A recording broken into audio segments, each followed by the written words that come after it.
Pues muy buenas tardes a todos, buenas noches para algunos. Saludarlos desde acá de Long Beach, California, de la comunidad de Holy Trinity. Soy el padre José Andrés Morales, formado en la Arquidiócesis de Durango, licenciado en Filosofía, y estamos hoy aquí para compartir un tema con cada uno de ustedes. Es un gusto, es un placer y es un honor saludarlos a través de este medio. Vamos a hablar sobre cómo María concibe por obra y gracia del Espíritu Santo, o también podríamos decir, Jesucristo fue concebido por obra y gracia del Espíritu Santo y nació de Santa María Virgen. Es un tema muy hermoso, es un tema que también a través de los siglos en la iglesia primitiva ocasionó muchos conflictos en cuanto a la divinidad de Dios, en cuanto a la concepción que tenemos nosotros de María. Y hoy vamos a tratar de meditar, reflexionar desde un punto de vista teológico, aplicándolo también a nuestra vida espiritual.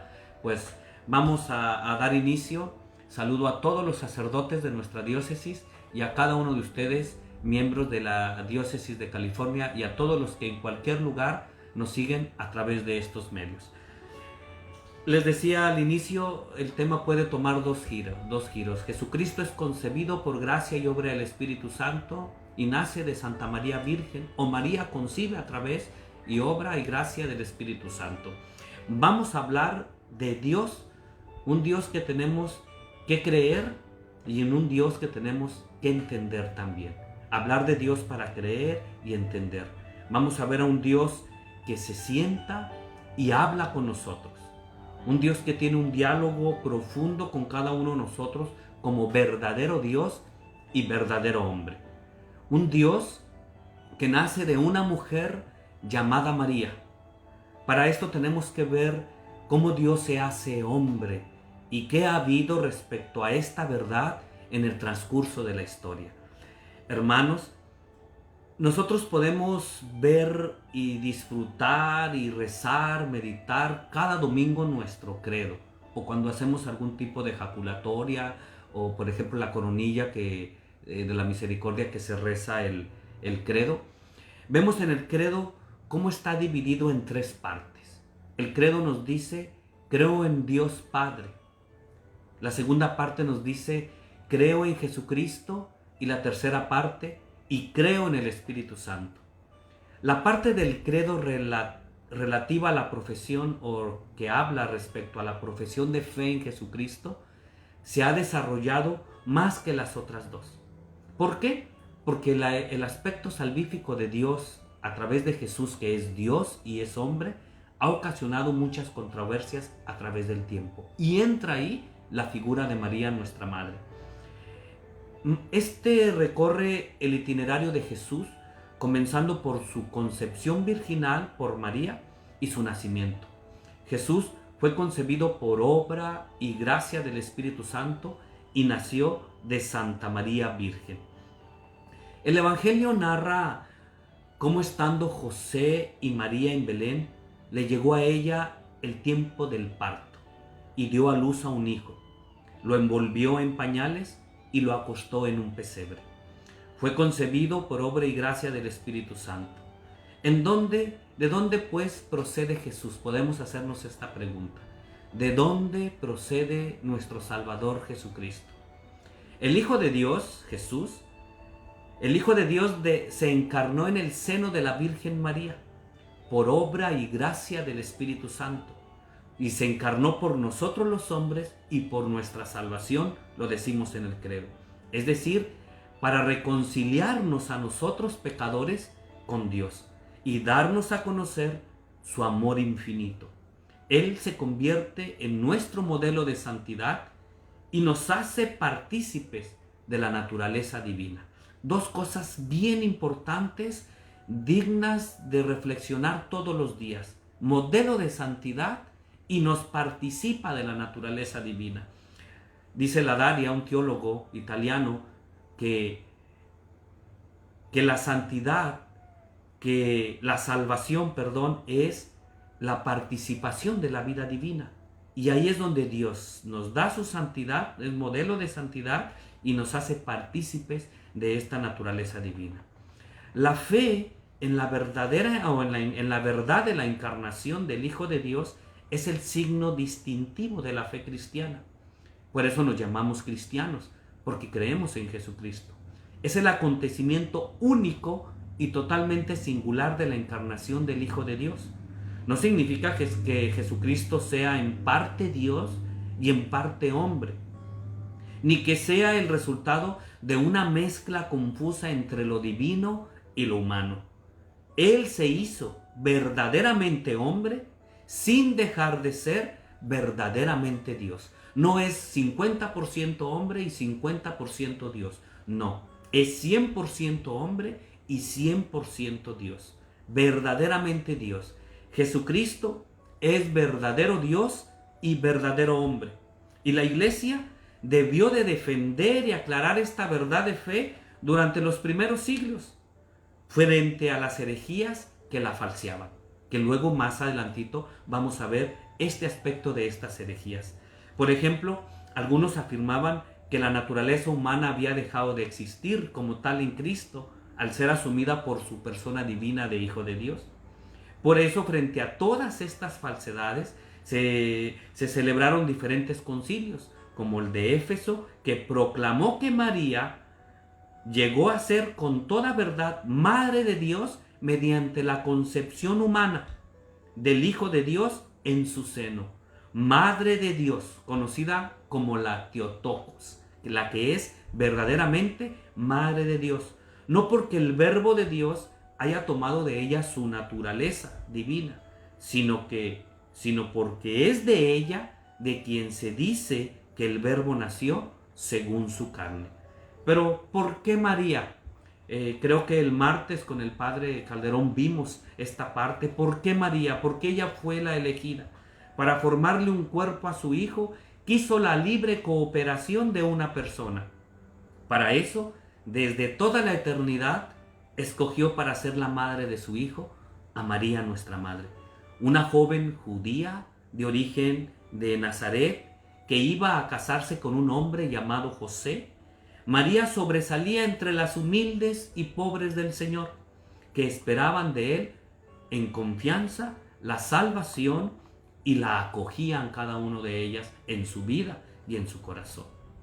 Al ser esta una misión importante, María fue dotada de dones por el Señor. Le dio ciertos dones para poder aceptar ser la Madre de Dios libremente, en preciso que estuviese llena de gracia. Y por eso desde el primer instante de su concepción fue redimida de sus pecados. Es decir, nació sin pecado original, que lo acabamos de ver este martes. Es lo que confiesa el dogma de la Inmaculada Concepción, porque Dios la eligió antes de la creación del mundo para ser santa, para ser inmaculada por la gracia de Dios, que ha permanecido pura de todo pecado personal a lo largo de toda su vida y de la historia de nuestra salvación, porque así la hemos estado conociendo. Ahora, al hablar, tenemos que entender, y al ubicar esta concepción por obra y gracia del Espíritu Santo, no podemos hablar de María sin hablar de Jesús, porque la grandeza de nuestra Madre, la grandeza de María, le viene por Jesús, le viene por ese Dios todopoderoso que nos da a su Hijo, que se hace Dios que es Dios, perdón, y se hace hombre verdaderamente. No es como en la cultura griega o los dioses griegos que los dioses bajaban y se mezclaban con los humanos y salían semidioses, hombres, mitad y mitad dioses. No, Dios, Jesús es verdadero Dios y verdadero hombre. Por lo tanto, el Hijo de Dios se hizo hombre. Fíjense muy bien esta parte y creo que vamos a empezar a entrar un poquito en este tema más profundo y más fuerte. Quizá vamos a oír palabras raras, conceptos, pero que con el tiempo en esta escuela teológica vamos a ir familiarizándonos poco a poco. Ojalá y sea una información sencilla y basta para cada uno de ustedes. El Hijo de Dios se hizo hombre. ¿Por qué el Verbo de Dios se hizo carne? El Verbo de Dios se encarnó para salvarnos, reconciliándonos con Dios. Dice la teología del admirable intercambio, es decir, es una teología de un intercambio admirable, admirable con memersium en latín, el admirable intercambio. Esta categoría teológica empleada para hablar sobre la salvación traída por Cristo Jesús tiene su origen en diversos autores prenicenos, es decir, antes del concilio de Nicea, alcanzando su punto de mayor concreción en la síntesis teológica o soteriológica de los padres del siglo IV después de Cristo, especialmente con Atanasio y los padres capadocios. No va a haber mucho tiempo para hablar quiénes eran estos padres, pero vamos a irlos mencionando poco a poquito. Espero su comprensión en el lenguaje de algunos hombres y personajes de la historia. Vamos a hablar de qué opinaba o qué nos enseñaba San Gregorio Nacianceno. Vamos a ubicar en el tiempo a San Gregorio Nacianceno. Ahí lo vamos a ubicar en el año 330 al 390 después de Cristo. Él lo expresa bajo el siguiente axioma. Voy a tratar de leérselos en latín, no soy muy bueno para el latín, y luego vemos la traducción. Quod not fiut assumptum nos est sanctum. Literalmente podemos traducirlo como lo que no fue asumido no ha sido sanado. Es decir, Jesús asume la naturaleza humana y sana al mismo tiempo la naturaleza humana. Por eso se habla de una reconciliación, de una purificación. Ese es el axioma que nos muestra San Gregorio Nacianceno. El Catecismo de la Iglesia Católica lo afirma recurriendo a distintos testimonios bíblicos. Lo podemos ver en Primera de Juan, capítulo 4, versículo 14. El Padre envió a su Hijo para ser Salvador del mundo. Ahí está este axioma de cómo asume la naturaleza y cómo la reconcilia. Vuelvo a repetir la cita, Primera de Juan, capítulo 4, versículo 14. Pero en realidad, la referencia bíblica que lo formula de una forma más explícita o nos lo explica así más tangible para nosotros es Segunda de Pedro, capítulo 1, versículo 4, que nos dice: por medio de las cuales nos han sido concedidas las preciosas y sublimes promesas para que por ellas se hicieran partícipes de la naturaleza divina, huyendo de la corrupción que hay en el mundo. Fíjense qué hermoso cómo Jesús asume esta naturaleza, nos libera. ¿Y por qué estamos hablando de esto? Porque aquí entra el papel de María. María es depositaria de este gran misterio para nosotros y de esta gran realidad salvífica. Es decir, el Verbo se ha encarnado para hacernos partícipes de la vida divina y se ha bajado para elevarnos a Dios. Esto es algo muy importante y que cada uno de nosotros los cristianos debemos de creernos. Jesús se abaja. Hay un término que es en griego que se llama kenosis, es decir, un abajamiento de una condición de arriba hacia una condición de abajo, asumiendo nuestra naturaleza y la eleva a una nueva naturaleza, a la divina. Por eso nosotros estamos llamados a la santidad y de ahí nuestra primera vocación, nuestro vocare o nuestro llamado a ser santos. Ahora, esta encarnación de Cristo ha de abarcar a toda la naturaleza humana en su integridad. muy importante, la abarca en toda su integridad, y de otra forma, lo que de la naturaleza humana hubiera quedado fuera de la encarnación, habría quedado fuera de la salvación. Por eso Jesús, Dios Hijo, la asume totalmente y la eleva totalmente. Por eso usted y yo, voy a usar un término, pues no sé si correcto, somos una diosidad. Porque Dios asume nuestra naturaleza y nos la eleva totalmente a lo divino. ¿Sí? Pero este principio, además de señalar lo asumido que es la naturaleza humana, señala que el que asume a Cristo, el Hijo de Dios, Dios se encarna para que lleguemos a ser dioses, con D minúscula. El sentido de la encarnación debemos comprenderlo de forma dinámica, donde ya se incluye el sentido redentor de toda la vida, muerte y resurrección de Cristo, un término de redención, donde nos redime a cada uno de nosotros. Por lo tanto, podemos decir, así el complemento necesario a este axioma debe ser la afirmación trinitaria nacida también en el siglo IV, que reza: uno de la Trinitati Passus es decir, el Hijo, la segunda persona de la Trinidad, se hace hombre y muere por nosotros, para que nosotros participemos de su filiación divina. Y por eso desde nuestro bautismo, usted y yo nos hacemos hijos de Dios en el Hijo, es decir, en Jesucristo, que asume nuestra naturaleza, la redime y la eleva a esa condición nueva que es divina, es decir, una diosidad. Por lo tanto, Jesús, al ser encarnado en María nuestra Virgen, en María Virgen, que es nuestra madre, es verdadero Dios y verdadero hombre. Pero a través del tiempo esto causó mucha polémica. Antes se peleaban por este tema. Incluso hubo divisiones dentro de la iglesia primitiva cuando empezaba en los primeros siglos, sobre todo a partir del segundo hasta el, más me atrevo a decir, hasta el siglo XII, y hasta la actualidad sigue habiendo controversia. Verdadero Dios y verdadero hombre. ¿Qué significa la encarnación? ¿Cómo puede Dios hacerse hombre? Y es una gran pregunta. ¿Cómo ese Dios que tengo en mi concepto a veces tan grande, tan inmenso, tan poderoso, cómo puede hacerse hombre? La respuesta podría ser a esta cuestión ha sido uno de los grandes caballos de batalla en toda la historia de la teología. Así que no la vamos a resolver, simplemente estamos analizando, haciendo tesis, haciendo hipótesis, viendo lo que han hecho otros teólogos y tratar de asumirlo y de entenderlo.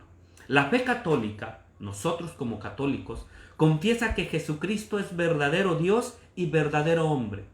No afirmamos que Cristo haya estado constituido en su ser 50% Dios y el otro 50% hombre. Sería una herejía decir eso. Es decir, sería totalmente algo falso y contrario a nuestra verdad. ¿Cómo conciliar nosotros que el Dios creador y omnipotente, de quien depende todo cuanto existe, pueda formar parte de la historia del devenir humano? Para ver este alcance y dificultad de esta pregunta, basta con ver algunos de los argumentos que en la historia del cristianismo se ha planteado como solución a dicha discusión. Tenemos que mencionarlo. Ojalá entendamos un poquito esta parte para luego entender este concepto desde nuestra concepción, desde nuestra preparación y también desde nuestra espiritualidad. Primera corriente, el docetismo.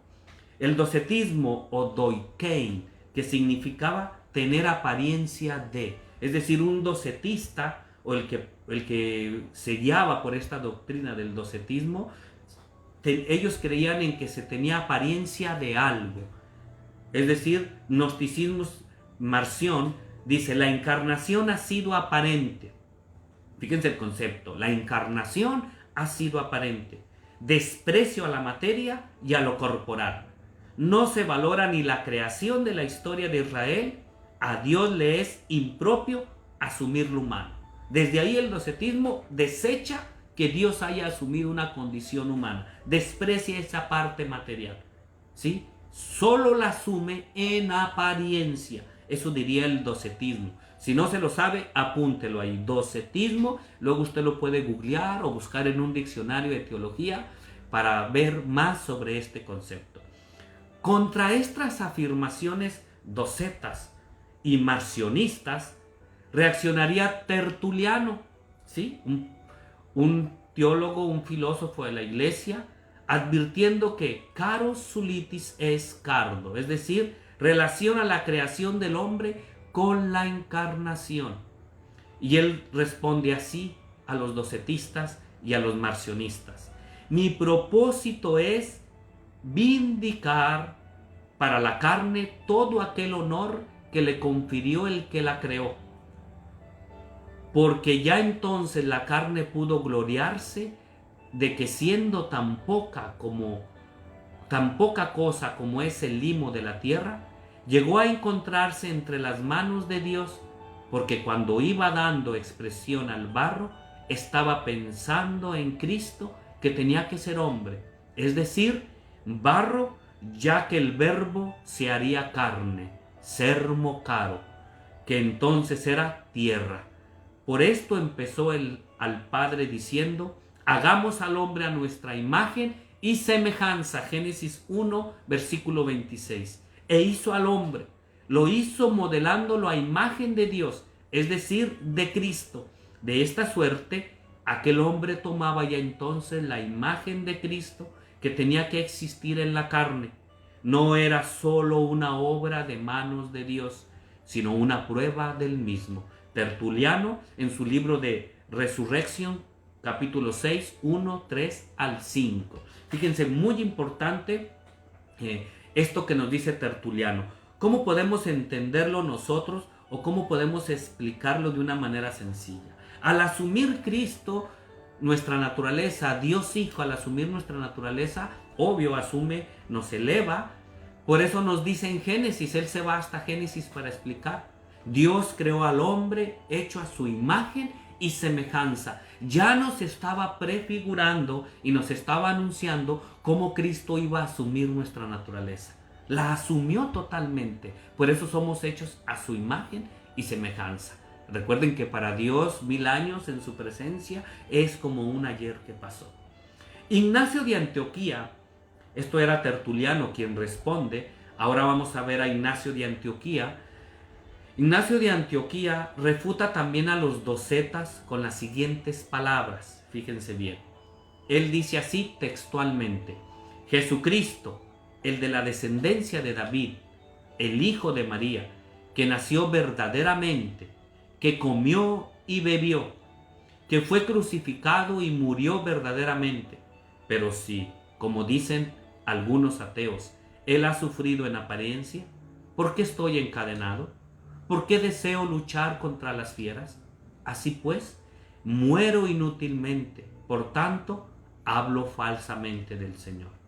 Hay un solo médico carnal, sarkikos en griego, y espiritual, neumáticos, creado e increado, Dios hecho carne, vida verdadera en la muerte, nacido de María y de Dios, primero posible y luego impasible, Jesucristo nuestro Señor. Ignacio de Antioquía. Fíjense qué hermosos datos, qué hermosa respuesta que nos da San Ignacio de Antioquía a esta duda de la naturaleza de Jesús. Ahí entra María. María, con una verdadera naturaleza humana, es una mujer sencilla, como usted, como yo, ubicada en su tiempo, como decíamos al inicio, y Dios se encarna en ella por obra y gracia del Espíritu Santo. Eso es hablar un poquito de esta corriente de pensamiento. Hay otra corriente que tenemos que entenderla para poder ver esta historia de la encarnación. Una corriente que se llama el adopcionismo. Fíjense bien, ¿qué es el adopcionismo? Dejamos la anterior y pasamos ahora al adopcionismo. El adopcionismo es la negación de la encarnación. Nega totalmente la encarnación. Jesucristo alcanza la divinidad a través de un proceso, dicen ellos. No es algo que le pertenezca de suyo, sino que obtiene en un momento, ya sea en el bautismo o en la resurrección, autor más destacado, Pablo de Samosata, negaba que el Logos hubiese nacido de María. Entonces ellos dicen, la adopta la naturaleza humana y la va adquiriendo. Por eso dicen, ya sea en el bautismo o en la resurrección. Pero la adopta, no la asume. Entonces desecha que Dios sea verdadero hombre plenamente. María, dicen ellos, María no dio a luz al Logos, es decir, a la palabra encarnada, a Dios. María dio a luz a un hombre como nosotros, dicen los adopcionistas. Uno es Jesucristo y otro es el Logos, es decir, María da a luz dos personalidades. Un hombre ungido, el Logos no es asumido, solo da a un hombre, pero no da a Logos. El Logos era mayor que Cristo, pues Cristo se hizo grande por medio de la sofía, es decir, de la sabiduría. El Logos viene de arriba, pero Jesucristo, hombre de aquí. Por eso muchos hablan de Jesucristo como un gran maestro, como un gran predicador.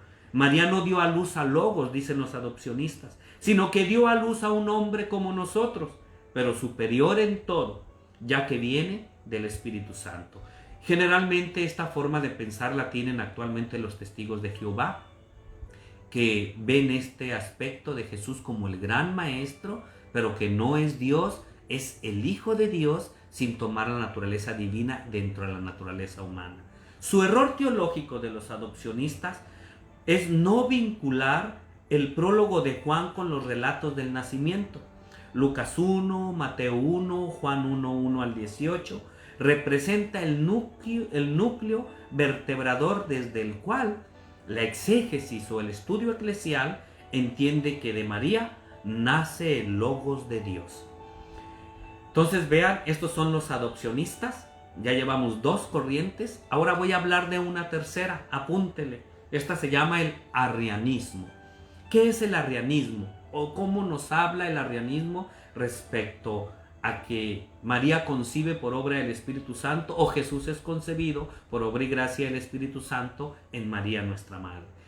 El arrianismo dice que el Logos es sujeto de la encarnación. El Logos que se encarna no es Dios. Ellos decían así. No es el Hijo eterno de Dios, que procede de Dios. No ha sido engendrado por el Padre, que se encarna. El que se encarna carece de una verdadera divinidad. Por consiguiente, la salvación queda absolutamente en tela de juicio. En definitiva, para el arrianismo no hay encarnación verdadera, porque no hay encarnación de Dios. Eso es lo que hacen los arrianistas. El alma humana, dice, y el progreso moral en Jesucristo, lo decía Arrio, se mueve dentro del esquema de Logos Sarx. ¿Qué quiere decir esto? La divinidad de inmutabilidad no le corresponde a Logos por sí mismo. El Logos tiene la doble posibilidad de ser bueno o no serlo, según su voluntad. Por lo tanto, la salvación, según el arrianismo o Arrio, dependía de la libertad moral del Logos, es decir, del Logos hecho de Dios, si cumplía o no la voluntad del Padre. El Logos alcanzaría la inmutabilidad porque Dios le otorgaría la gloria y divinidad debido a su buen comportamiento. Fíjense, ellos ya están hablando de un aspecto moral de comportamiento. Entonces, solo así alcanzaría esto, la obediencia, acreditación moral. O sea, tenía que ser alguien súper obediente y acreditarse eso para elevarse a esa divinidad. Se daría un cambio ontológico debido a una calificación moral. Eso decía los arrianistas o Arrio. Esto implica que en la persona de Cristo hubo un progreso moral. En toda su existencia terrena, la inhabitación ontológica divina sería posterior, pero que en cuanto tal no pertenecía a su sustancia. Hay un cambio radical entre el Verbo de Dios encarnado, Jesucristo criatura, y el Cristo divino resucitado. Entonces, estos son los conceptos que nosotros encontramos. Yo sé que para algunos son nuevos y también para mí me es difícil adentrarme mucho porque es mucho estudio, pero espero dejar un poquito el panorama de la problemática que había siglos atrás respecto a este tema. Ahora, ¿cómo podemos hacer un balance teológico de la postura adopcionista y arriana? Vamos a hacer un balance teológico. Vamos a decirlo de esta manera. Lo que está en juego con Arrio es el conjunto del misterio de Dios en Cristo. Vuelvo a repetirlo. Lo que está en juego con Arrio o la corriente arriana es el conjunto de ese misterio de Dios en Cristo. Por ejemplo, el Hijo no puede revelar a Dios, puesto que el Hijo no conoce la intimidad del Padre, desde este concepto. No hay revelación de Dios en Cristo en contra de la teología de Juan, de Pablo y los sinópticos. O también la salvación realizada por Dios en Jesús queda entredicho. El encarnado no es Dios, en la humanidad que asume el logo no se resalta el alma humana. Esto es el balance entre estas dos posturas. Y también sería que Jesucristo no es verdadero Dios según estas posturas y no hay auténtica salvación. Arrio sostiene que Dios no tiene principio, es no originado o no engendrado y único. Es un principio no participable en Dios, principio de eternidad, hay una absoluta soledad e incomunicación. Entonces vean, todos esos conceptos pudiéramos ahora, sin saber este aspecto del adopcionismo y el arrianismo, y en nuestra vida a veces se hacen presentes, sobre todo en muchas personas que se dicen creyentes, pero niegan esta parte. Ahora, surge un concilio en Nicea en el año 325, y en este concilio donde se reúnen los obispos de aquel tiempo, 325, fíjense hasta dónde nos hemos ido, y hablan sobre la Nicea y la encarnación del Hijo de Dios. ¿Qué hablan ellos respecto a este tema de la encarnación del Hijo de Dios? Primero podemos encontrar una concepción del Dios y del monoteísmo, ¿sí? Del Dios y del monoteísmo, un solo Dios. ¿Se ha de asignar la condición divina al Padre en soledad absoluta y exclusiva? Vamos a ver. ¿Cómo entender al Logos? Se planteaba el concilio de Nicea, de la misma categoría que el Padre y perteneciente al ámbito de la creación. ¿Cómo entenderlo? Es decir, si es capaz de conocer a Dios y de darlo a conocer, la divinidad del Hijo es verdadera, igual que la del Padre. Ya desde el concilio de Nicea en el 325 se estaba resolviendo este problema y se estaba haciendo teología. Se estaba hablando con Dios para creer en Él y para entenderlo. Y el hombre siempre ha usado esta herramienta que es su inteligencia. Por eso hace teología, hace espiritualidad teológica. Comprensión de la encarnación intenta el concilio de Nicea.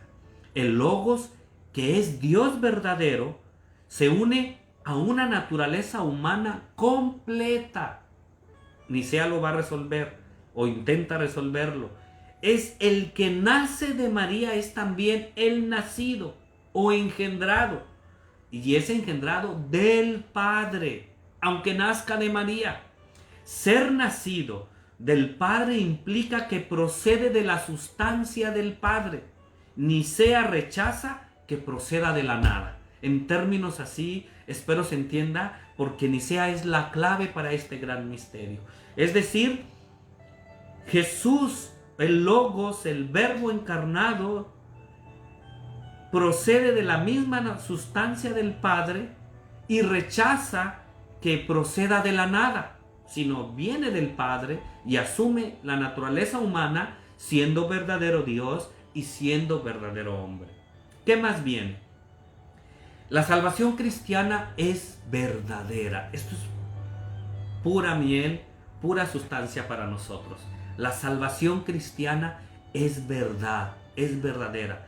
Las cuestiones teológicas tienen una repercusión salvífica y antropológica respecto a nosotros, consecuente e inmediata. Dios en su Hijo nos dona la filiación, nos hace hijos y con ella todas las gracias que de ellas proceden. Es lo que nosotros conoceríamos el homoousios, es decir, lenguaje no bíblico, sino filosófico. El homoousios pretende delucidar el sentido último de la verdad evangélica y de la verdad de salvación cristiana. Quien nos salva es el mismo Dios, quien se hizo carne por nosotros, pro nobis, por nosotros y por nuestra salvación. Ven, qué hermoso es descubrir esta parte. Dios verdadero hombre, Jesús, y verdadero Dios. La monarquía no se opone, como la anarquía, a la generación eterna del Hijo, ni a la consustancialidad. Exige una preeminencia fontanal del Padre, pero que no se ha de traducir ni en soledad ni en poeminencia ontológica. La monarquía permite pensar en simultaneidad de paternidad y de divinidad. Hay una simultaneidad. Dios es comunicable. Comunicación, comunión y amor. Y podemos verlo o podemos confrontarlo con Primera de Juan, capítulo 4, versículo 8. Dios es comunicable. Dios es comunicación. Dios es comunión y Dios es amor. Qué hermoso esta parte que nos lleva a entender la encarnación en el periodo post-niceno. ¿Qué quiere decir esto? Después de Nicea vamos a entender esta parte que estamos hablando. Cuestiones cristológicas, pendientes de Nicea en relación a la encarnación. No indica cómo se puede dar en Jesucristo la conjugación de la divinidad y la humanidad, pero afirma la divinidad y la encarnación, pero no las articula, porque es un proceso que vamos entendiendo y evolucionando en nuestra teología, en nuestra Iglesia Católica. Atanasio, en el año 200, él vive del año 292 al 373, Atanasio da una respuesta cabal a la construcción teológica de Arrio. Acuérdense de Arrio, lo que él negaba. Alejandrino, Logos, Sarx. El Logos, dice Atanasio, comparte con el Padre la eternidad. Comparte con él. A pesar de la diferencia entre el Padre y el Hijo, uno engendrado y otro generado, no se les puede separar ni distanciar en categorías diferentes. No hubo un tiempo en el que el Hijo no existiera. Siempre ha existido el Hijo. Siempre ha estado. Esto es muy profundo. No es fácil de comprenderlo o de entenderlo, pero nosotros como cristianos lo asumimos con fe. El Hijo es la sabiduría preexistente en Dios.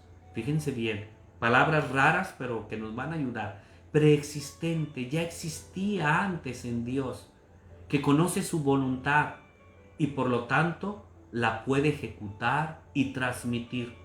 Y mediante esta sabiduría, el Logos, el Hijo, ha sido realizada toda la creación. La creación no puede resultar de algo ajeno al Logos, a la palabra. El Logos ha creado todos los seres, todos esos seres racionales. Así se preanuncia la encarnación. El Hijo, Logos, es la imagen de Dios invisible. Quien me conoce a mí, dice Jesús, conoce al Padre. Este Logos, que es verdadero Dios, se encarnó y se unió al hombre. La razón soteriológica o salvífica que es nuestra salvación. Vamos a leer lo que decía Atanasio de encarnaciones. Dice: siendo incorpóreo y verbo por naturaleza, por el amor a los hombres y por la benignidad y bondad de su propio Padre, se nos ha presentado en un cuerpo humano para nuestra salvación. Atanasio. Y también dice en su libro segundo de este mismo tema: y como el incorruptible Hijo de Dios estaba unido a todos los hombres a través de un cuerpo semejante al de todos, revistió en consecuencia a todos los hombres de incorruptibilidad por la promesa referente a la resurrección. Vean qué profundo pensamiento, y vuelvo a repetir, quizá rebase hoy nuestro entender, pero de alguna manera podemos captar cómo nuestra salvación es realmente una participación divina, es plenamente divina. Hay otro personaje, Apolinar, de la Odisea del año 315 al 399. ¿Qué dice Apolinar? Él comentaba que en Cristo hay un ser intermedio, compuesto de Dios y de hombre. Él no es, por lo tanto, plenamente hombre, sino solo Dios, sino una mezcla de Dios y de hombre. Se mueve dentro de un esquema logos sarx, ¿sí? Hijo, carne, Dios. El logos ocupa el lugar del alma en la persona humana de Cristo. El resultado es que en Cristo la humanidad está representada por la carne y es la carne. Es lo que decía Apolinar. ¿Qué más nos muestra Apolinar? Interés, asegurar la unidad de Cristo, evitando todo lo que suene a dualismo. ¿Qué es dualismo? Poner las dos naturalezas, humana y divina, separadas. Él quería evitar, a Apolinar, en su explicación, que separáramos lo humano y lo divino, sino que lo unificáramos. Jesús es humano y es divino verdaderamente al 100% en las dos categorías. La humanidad de Cristo es deficiente, no incluye la libertad.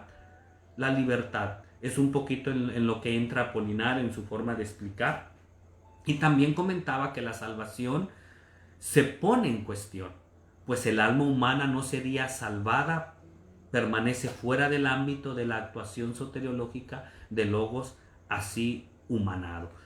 Pues Apolinar intenta explicar. Entonces Apolinar piensa que subsanando la raíz de la posibilidad de que Cristo peque, garantizaba la manera radical de salvación. Así lo explicaba Apolinar. La posibilidad de que Cristo peque ponía en peligro la salvación, porque decía, es verdadero hombre, pero al ser verdadero hombre existe la posibilidad de que peque. Por lo tanto, pone en riesgo nuestra salvación. En su antropología, en su concepción de hombre, Apolinar consideraba que el alma humana ha perdido, por el pecado, toda su capacidad de conocer a Dios. Ese era el concepto de él, aunque él intentaba unificar.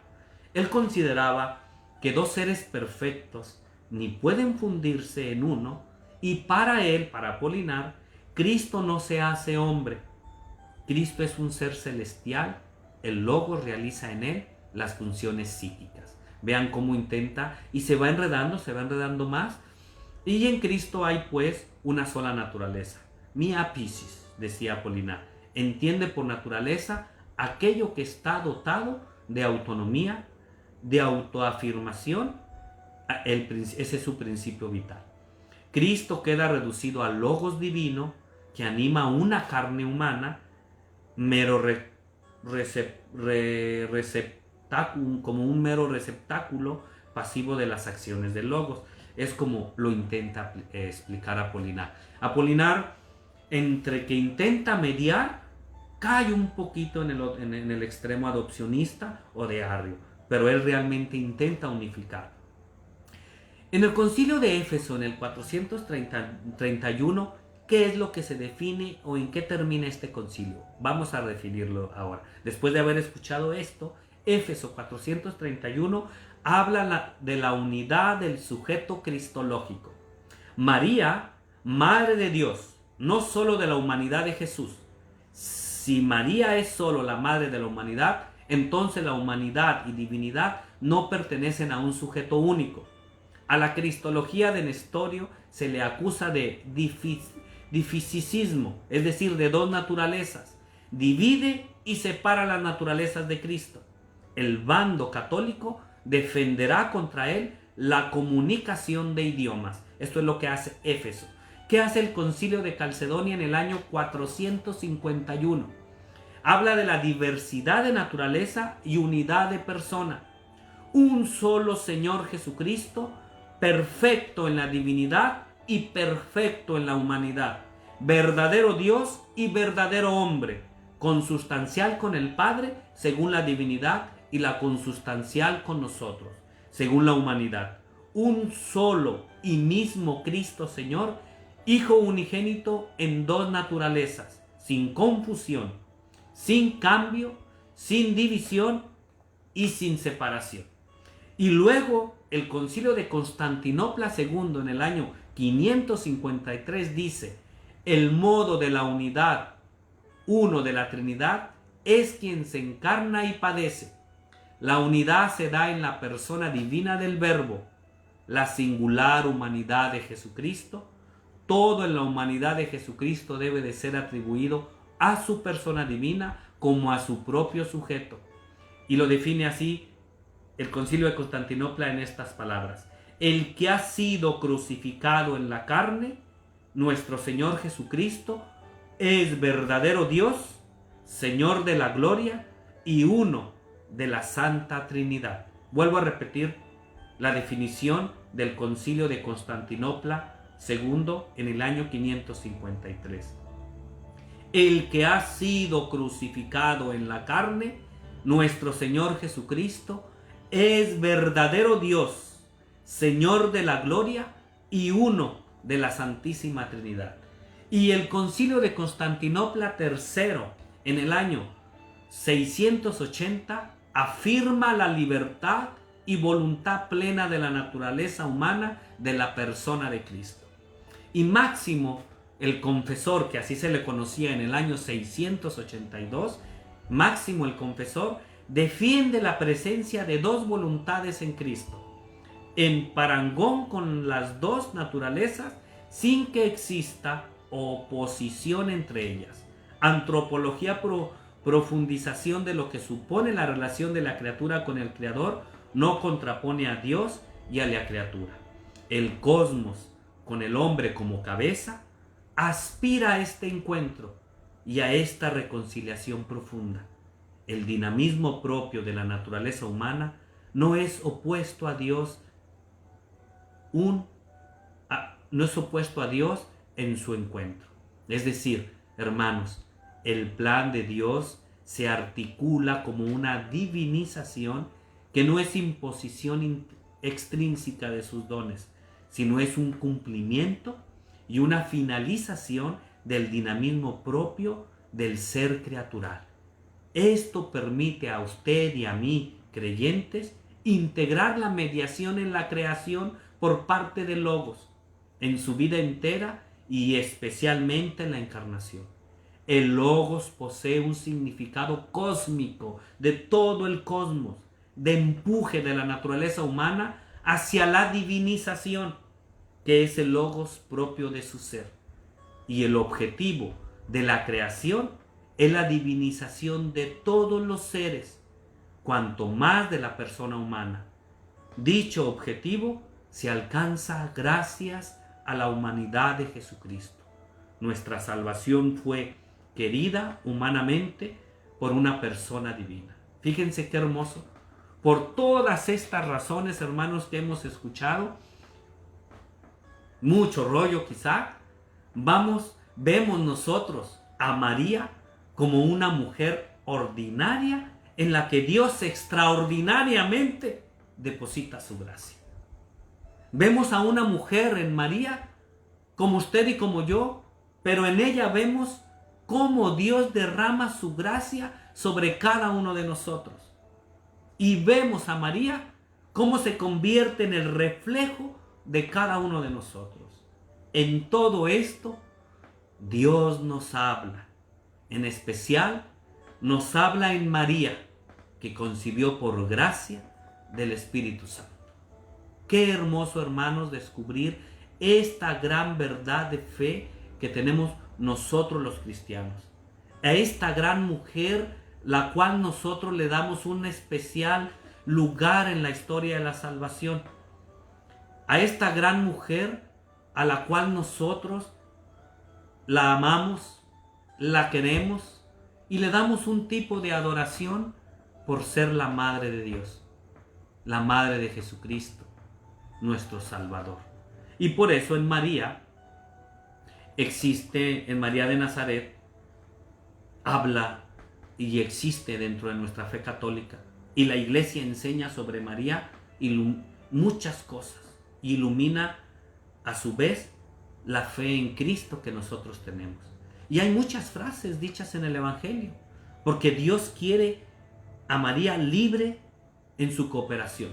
Y dice Lucas 1, versículo 26, dice María: ¿cómo puedo o cómo puede ser esto, puesto que no conozco varón?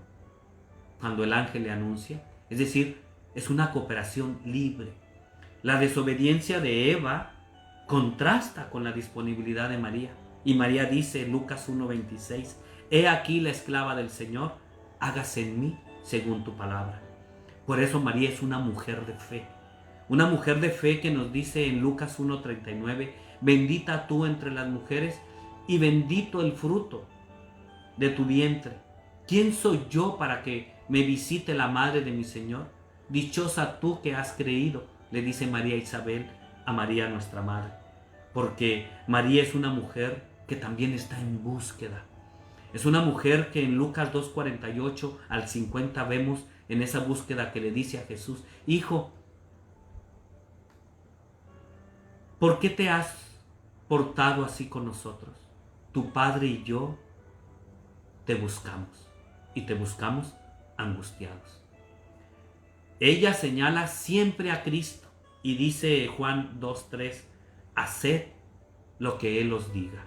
Vean cómo María tiene muchísimas frases que nos llevan a Cristo, que nos llevan a esta salvación, a esta participación. María es la madre espiritual de todos nosotros los creyentes y lo podemos ver en Juan 19. Mujer, ahí tienes a tu hijo. Y se convierte en nuestra madre. Y la Biblia dice muchas cosas de María. María es la esclava del Señor. Dijo María, he aquí la esclava del Señor, Lucas 1:38. He aquí esa esclava. María estaba disponible.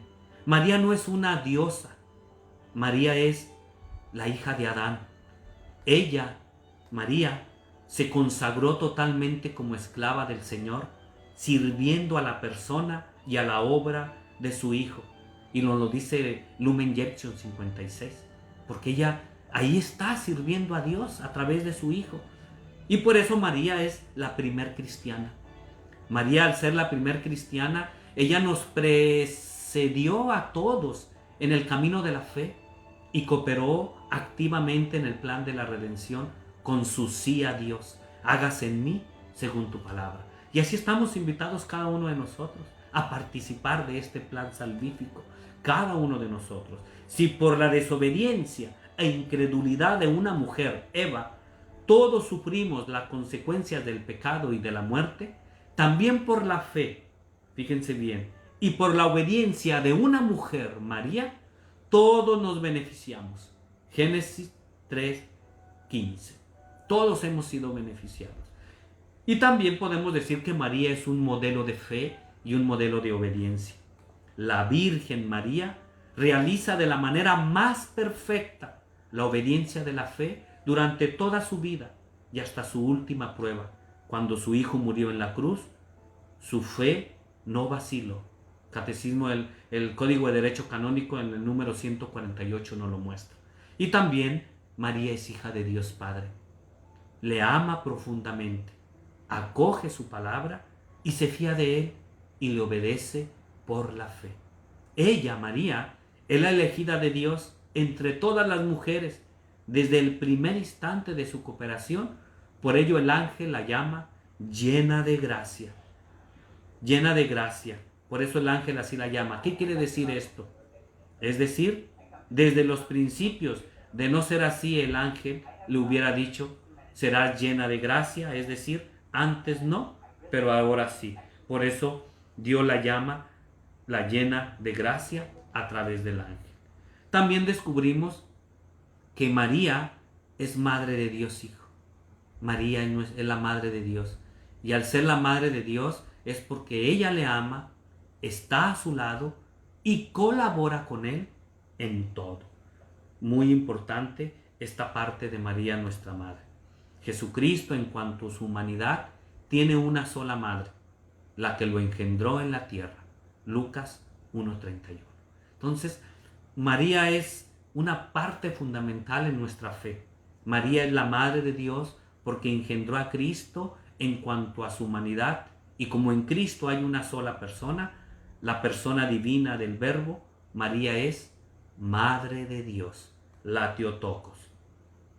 María es sagrario del Espíritu Santo, está llena del Espíritu Santo. María es la luz y su fuerza, María es su guía y su apoyo. Porque el Espíritu Santo vendrá sobre ti, le dice el ángel, y la virtud del Altísimo te cubrirá con su sombra. Lucas 1:35. María es la que ardientemente vive esa teofonía o esa definitiva en verdad de fe en el Espíritu Santo. Porque María concibe, da a luz al Hijo de Dios con y por medio del Espíritu Santo. Su virginidad se convierte en fecundidad. Fíjense bien, su virginidad se convierte en fecundidad. Y tenemos que tener muy en cuenta esta verdad para nosotros.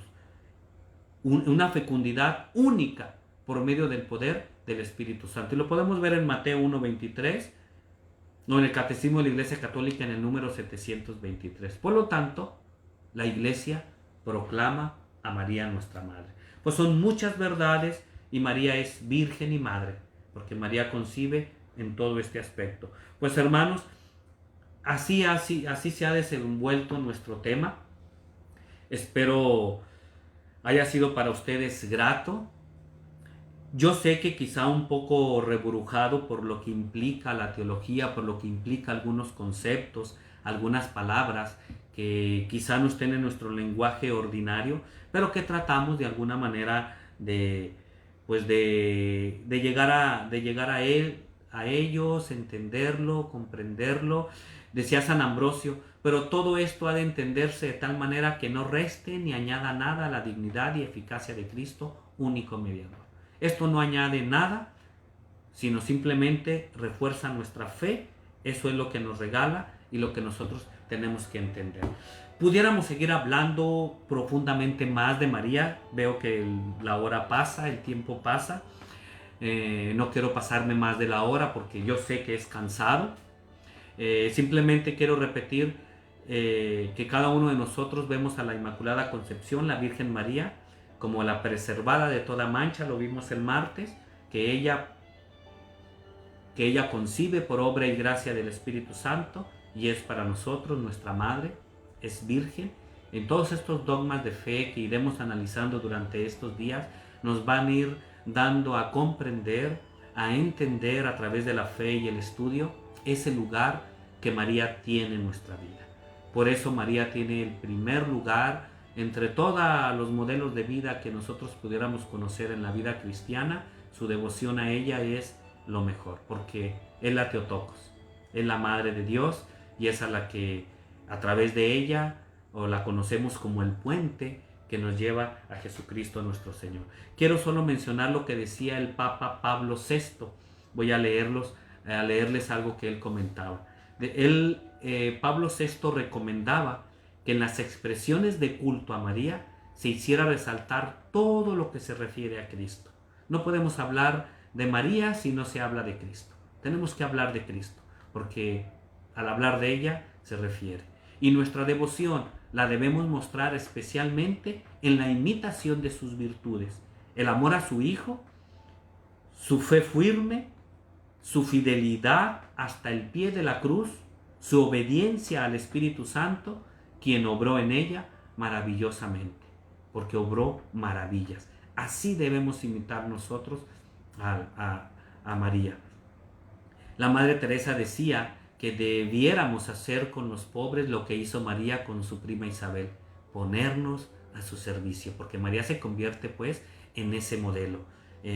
San Bernardo decía: Dios no concede gracia alguna a los mortales sin hacerla pasar por las manos de María. Es decir, las gracias en este mes del Rosario nos llega a través de María. Y San Francisco de Asís decía: Dios os salve María, Madre de Dios, en vos está y estuvo toda la plenitud de la gracia y todo bien. San Buenaventura decía, el camino para llegar a Cristo es acercarse a María. Los que de ella huyen no encontrarán la paz. Vean qué profundo. Clemente Arrans decía, el mejor culto que podemos dar a María es imitarla en las disposiciones íntimas que vemos en ella y en la práctica de todas sus virtudes. Y finalmente, Juan Pablo II decía, el rosario en su sencillez y profundidad es un verdadero compendio del Evangelio, ¿sí?, que conduce al corazón mismo del mensaje cristiano. Pues con estas palabras de Juan Pablo II nos despedimos en esta tarde y no olvides rezar el rosario, no olvides seguirnos todos estos días. El día de mañana no hay, el lunes volvemos a empezar a las 7 de la tarde.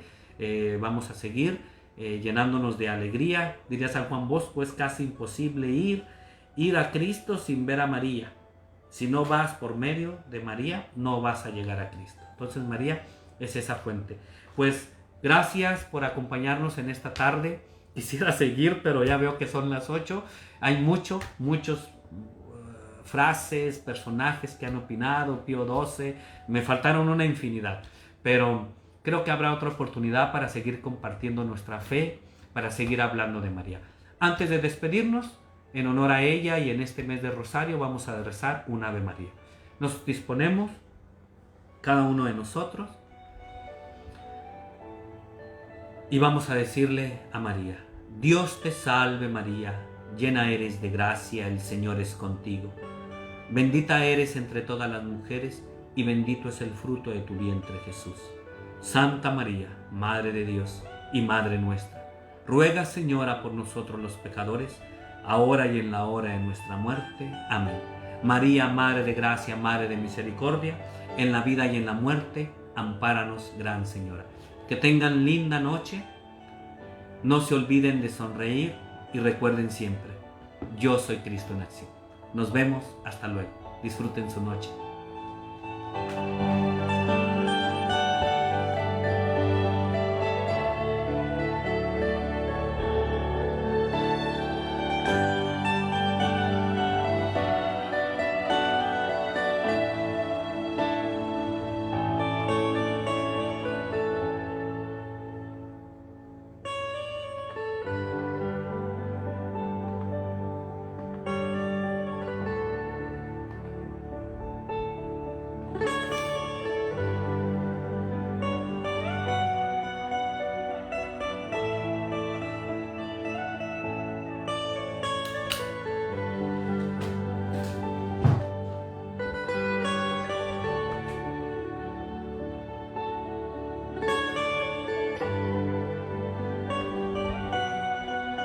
Gracias.